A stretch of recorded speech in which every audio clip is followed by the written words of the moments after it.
Hey everybody, welcome back to Hart Talks. On today's video I want to talk about bullying. I was bullied as a kid and unfortunately it has not got any better as the years have gone on. I was just reading something this morning on Facebook about a bullying incident that caused somebody to take their own life. So today that's what I'm going to talk about.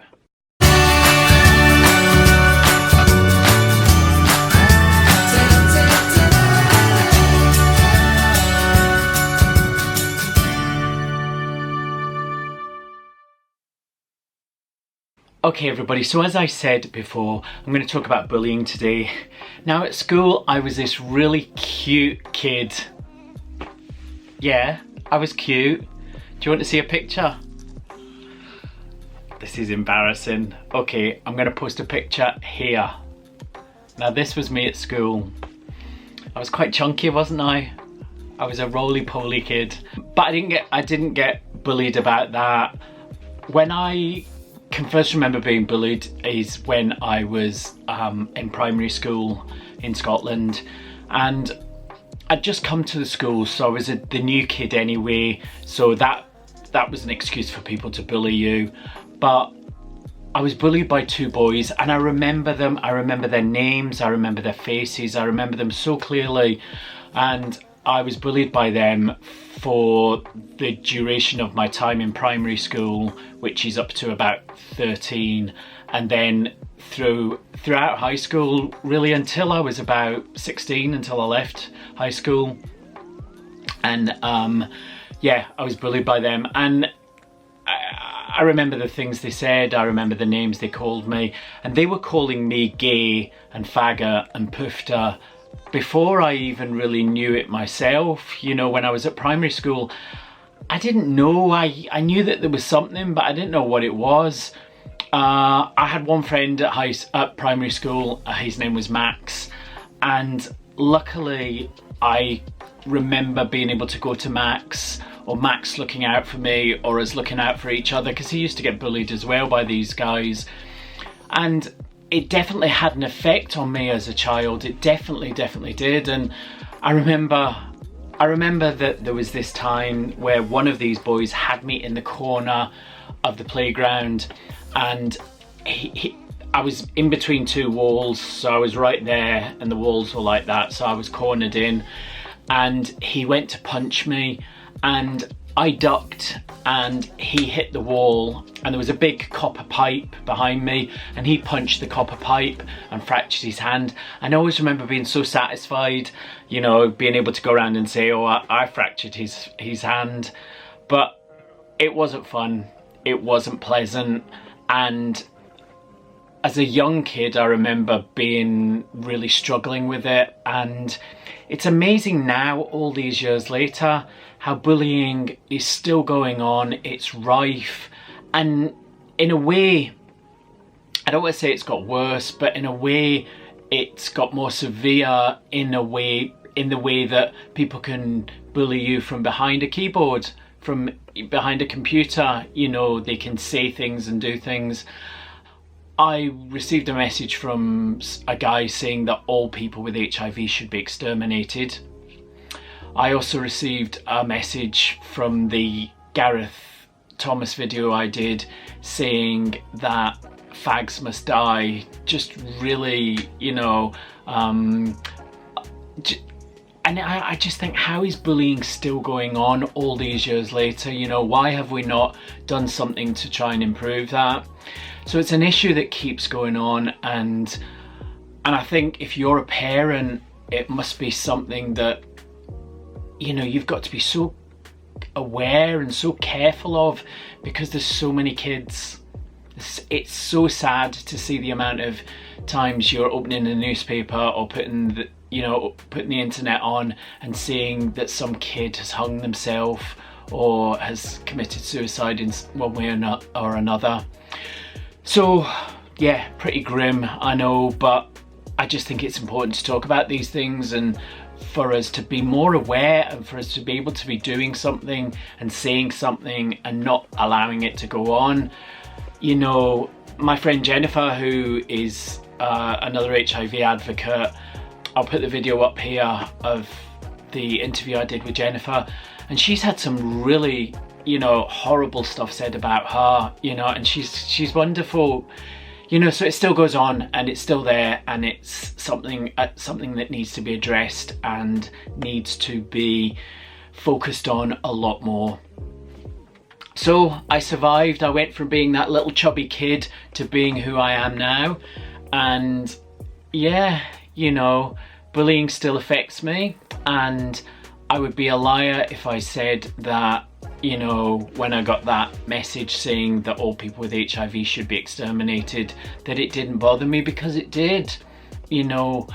But at least now I can put it in a place that I know that they're either uneducated, unwilling to learn, uninterested in people, you know, outside of their field, and I can put it in a place where it doesn't hurt or doesn't affect me.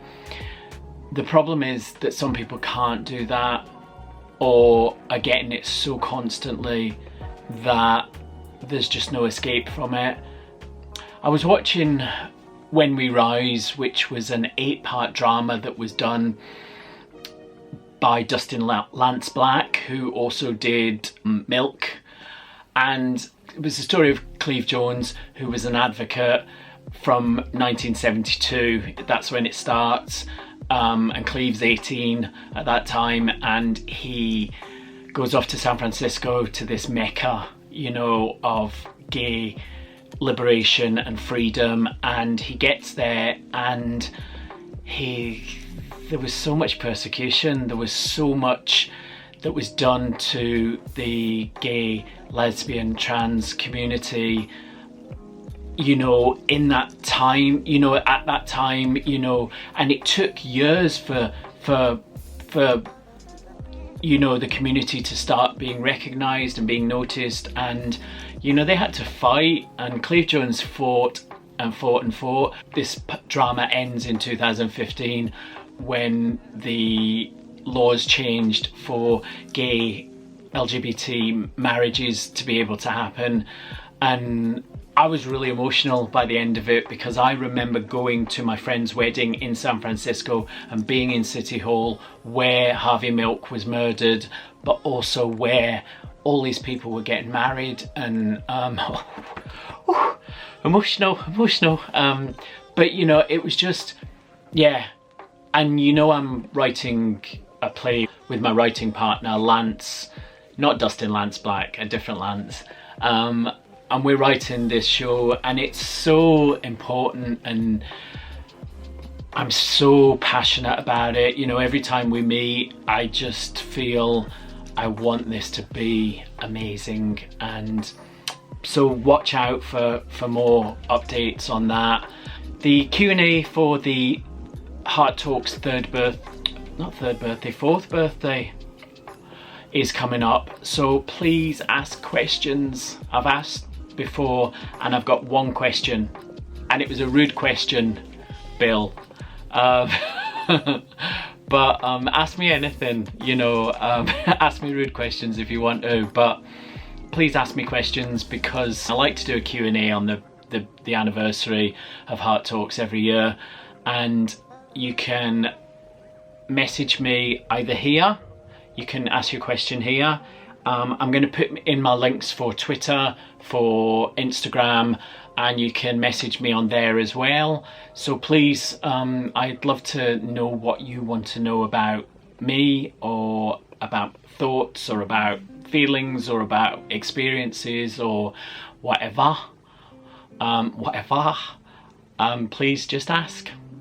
And if you know anybody that's going through bullying, or that's being harassed, or that, you know, please help them to reach out to somebody, help them to access the services that could help them, or maybe you can help them. You know, it's important to be a support network, and I know I have my support networks online, different groups that I'm in that support me, different people that support me online. And I've realised over the last year how, especially since I've been struggling with my health, how important they have been just to keep me going and keep me doing this and keep me knowing that there's somebody there, there's somebody thinking about you, you're in somebody's thoughts, and that's really important.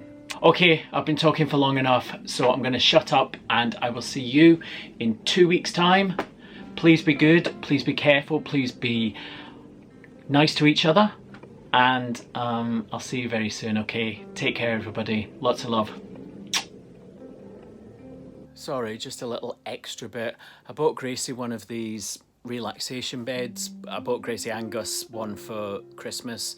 Gus hates his. Gracie, well, just look at this.